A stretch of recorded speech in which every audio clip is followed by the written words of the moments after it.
अस्सलाम वालेकुम, hello and welcome. Iqbal industrial services, Mohammad Iqbal Khan. आज का जो हमारा लीगल लेक्चर है वो है tips for legal drafting.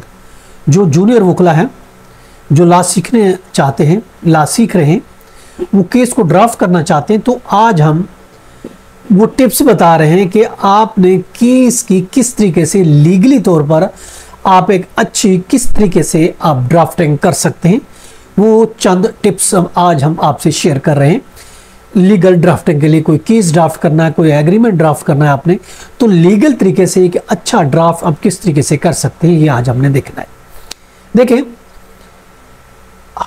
How to write legal drafting. अब देखें, लीगल ड्राफ्टिंग याद रखें, ये ज़रूरी है कि लीगल ड्राफ्टिंग आप एक प्लेन लैंग्वेज में लिखें, और इसके अलावा व्हाट टू राइट, जो कुछ भी आप लिखते हैं क्लियरिटी में लिखें, क्लियर लिखें, प्लेन लैंग्वेज में लिखें, और हमेशा याद रखें एक अच्छी आपकी वोकैबुलरी होनी चाहिए।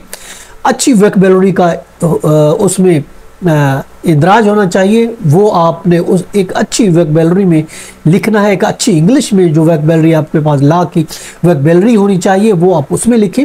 और याद रखें उसमें आपने लीगल अल्फाज, जो लीगल वर्ड है उसको आपने उसमें ऐड करना है। लीगल अल्फाज का आपने उसमें इज़हार करना है।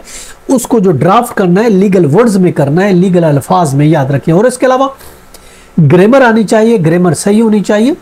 और ग्रामर और लीगल वर्ड सीखने के लिए एक तरीका ये भी है, आप जो है सुप्रीम कोर्ट और हाई कोर्ट की जजमेंट की स्टडी करें। रोज़ाना कम से कम आप एक जजमेंट की स्टडी करें। कम से कम एक जजमेंट आप रोज़ाना पढ़ें।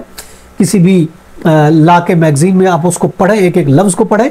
तो इस तरीके से आपकी ग्रामर अच्छी बनेगी, अच्छी ग्रामर बनेगी।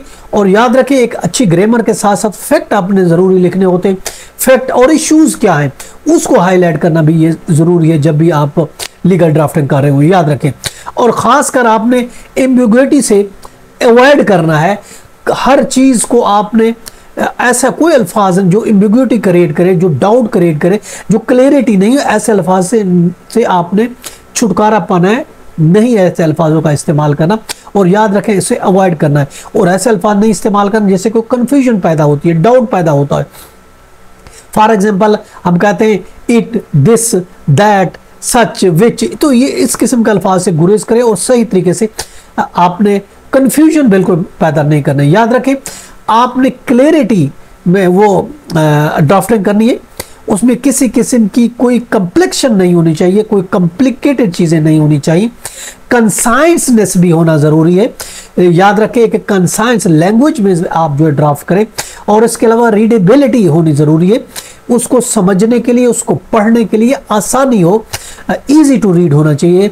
रीडेबिलिटी ये लाजमी आपने देखनी है।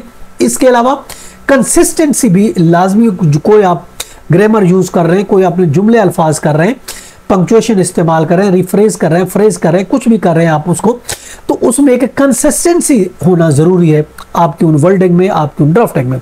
और स्ट्रक्चर याद रखें, उस केस की हमेशा एक लॉजिक स्ट्रक्चर होनी चाहिए। ये जो बगैर लॉजिक के नहीं होना चाहिए। कोई भी केस आप ड्राफ्ट करते हैं उसमें आपको लॉजिक नज़र आनी चाहिए। आपके जो प्रेयर है, आपकी फैक्ट्स है, उसमें लाजमी तौर पर एक लॉजिक स्ट्रक्चर होनी चाहिए। तो इस तरीके से आपने केस को ड्राफ्ट करना है। ये था हमारा आज का लीगल लेक्चर। इसके साथ इजाज़त, और फिर मिलेंगे। अल्लाह हाफ़िज़।